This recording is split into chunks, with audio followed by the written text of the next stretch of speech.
নমস্কাৰ বন্ধুসকল, welcome to my YouTube channel Assam career job. আজি পুনৰ আপোনালোকৰ বাবে বহুত ভাল খবৰ আহি গ'ল। ইয়াত আপোনালোকে দেখিছে নিজৰ জিলাতে চাকৰি মুকলি কৰিছে প্ৰায় 6100 প্লাছ ভেকেঞ্চি আপোনালোকে দেখিবলৈ পাব।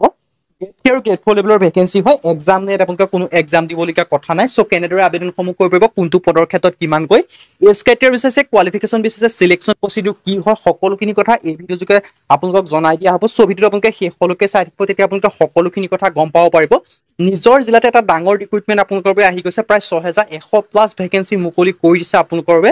এটা ডাঙৰ সুযোগ আৰু সুবিধা আপোনালোকৰ বাবে মুকলি কৰিছে। সো কেনেদৰে আবেদনসমূহ কৰিব পাৰিব, কোনটো পদৰ ক্ষেত্ৰত কিমানকৈ, এজ ক্ৰাইটেৰিয়া কোৱালিফিকেশ্যন বিশেষে সকলোখিনি আপোনালোকক জনাই দিব। সো ভিডিঅ'টো শেষলৈকে চাব। যদি ভিডিঅ'টো ভাল পায় ভিডিঅ'টো লাইক কৰি পাই লগৰ চেনেলটো ছাবস্ক্ৰাইব কৰিব পাই এনেকুৱা ভিডিঅ'সমূহ প্ৰতিদিনে পাই থবে। আহক আজি ভিডিঅ'টো আৰম্ভ কৰোঁ।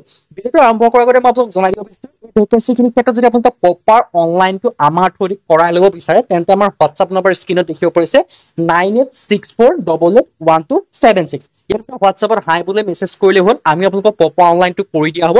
কিন্তু আপোনালোকে কল নকৰিব, কল কৰিলে এভেইলেবল নাপাব। সো আহক আজি ভিডিঅ'টো আৰম্ভ কৰোঁ। ইয়াত আপোনালোকে দেখিছে এক্সিছ বেংক ৰিক্ৰুটমেণ্টৰ ফালৰ পৰা 2025 বৰ্ষৰ এটা ডাঙৰ ৰিক্ৰুটমেণ্ট আপোনালোকৰ বাবে মুকলি কৰি দিছে। এক্সিছ বেংক ৰিক্ৰুটমেণ্ট আপোনালোকে দেখিছে 6100 প্লাছ ভেকেঞ্চি আপোনালোকৰ বাবে মুকলি কৰিছে। সো ইয়াৰ ভেকেঞ্চিখিনিৰ ক্ষেত্ৰত আপোনালোকে অনলাইন যোগে এপ্লাইসমূহ কৰিব পাৰে। 6100তকৈ বেছি ভেকেঞ্চি আপোনালোকৰ বাবে আহি গৈছে। সো ইয়াৰ আপোনালোকৰ ভাল সুযোগ আৰু সুবিধা আপোনালোকৰ বাবে আহি গৈছে। পোনপ্ৰথমে মই আপোনালোকক ইয়াৰ ভেকেঞ্চি তাৰ অভাৰভিউটো মই আপোনালোকক জনাই দিব বিচাৰিছোঁ। অৰ্গেনাইজেশ্যন নেম আপোনালোকে দেখিছে এক্সিছ বেংকৰ ফালৰ পৰা ভেকেঞ্চিখিনি আছে। পোষ্ট আছে টোটেল 6184টা। কোৱালিফিকেশ্যনৰ কথা যদি ক'ব যাওঁ, 10 পাছ হওক, 12 পাছ হওক, ডিগ্ৰী পাছ হওক, সকলোৱে আবেদনসমূহ কৰি ল'ব পাৰিব। 10 পাছ, 12 পাছ, ডিগ্ৰী পাছ সকলোৱে আবেদনসমূহ কৰি ল'ব পাৰিব। যিহেতু প্ৰতিটো ভেকেঞ্চিৰ ক্ষেত্ৰত বেলেগ বেলেগ কোৱালিফিকেশ্যন হয়, এজ ক্ৰাইটেৰিয়া হয়, ডিটেইলছ আছে। তো আপোনালোকে আবেদনসমূহ কৰি ল'ব পাৰিব। আৰু এপ্লাই ডেটটোৰ কথা যে মই ক'বলৈ যাওঁ, 4 অক্টোবৰ তাৰিখৰ পৰা আপোনালোকৰ আবেদনসমূহ ষ্টাৰ্ট হৈ গৈছে। লাষ্ট ডেটটো আছে 28 নৱেম্বৰ 2025। তাৰ আগতে আপোনালোকে আবেদনসমূহ কৰিব লাগিব, তেতিয়াহে আপোনালোকে এপ্লাইসমূহ কৰি ল'ব পাৰিব। তো এটা ভাল সুযোগ সুবিধা আপোনালোকৰ বাবে আহি গৈছে। সো এই সুযোগ আৰু সুবিধাটো আপোনালোকে গ্ৰহণ কৰি, যদি আপোনালোকে বৰ্তমানলৈকে আবেদনসমূহ কৰা নাই, আপোনালোকে আবেদনসমূহ কৰি ল'ব পাৰিব।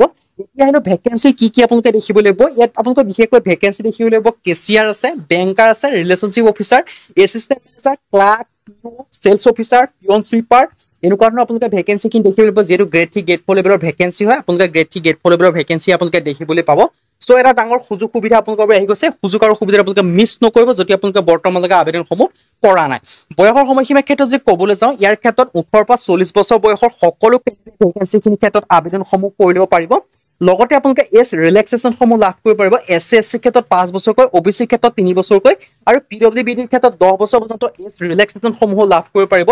আৰু ইয়াৰ ক্ষেত্ৰত কোৱালিফিকেশ্যনটো জনাই দিছোঁ, 10 পাছ হওক, 12 পাছ হওক, ডিগ্ৰী পাছ হওক, সকলোৱে আবেদনসমূহ কৰি ল'ব পাৰিব।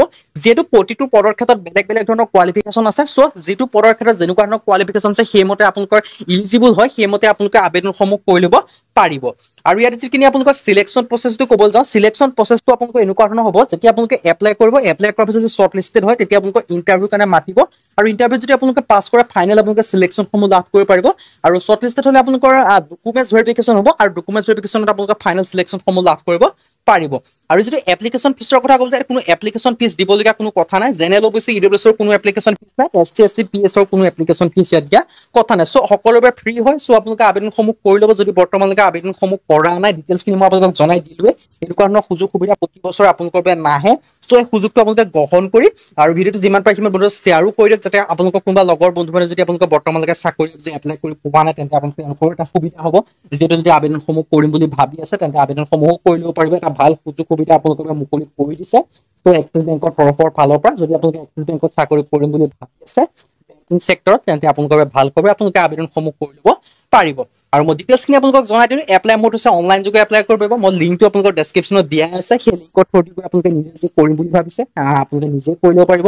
আৰু যদি আপোনালোকে নিজে কৰিব নোৱাৰে, আমাৰ থ্ৰুদি যদি আপোনালোকে অনলাইন কৰিব বিচাৰে, তেন্তে আমাৰ হোৱাটছআপ নম্বৰ স্ক্ৰীনত দেখিব পাৰিছে 9864881276। তেওঁলোকে হোৱাটছআপত হাই বুলি মেছেজ কৰিলে হ'ল, আমি আপোনালোকক অনলাইনটো কৰি দিয়া হ'ব। মাত্ৰ কল নকৰিব, কল কৰিলে এভেইলেবল নাপাব। সো আজি ভিডিঅ'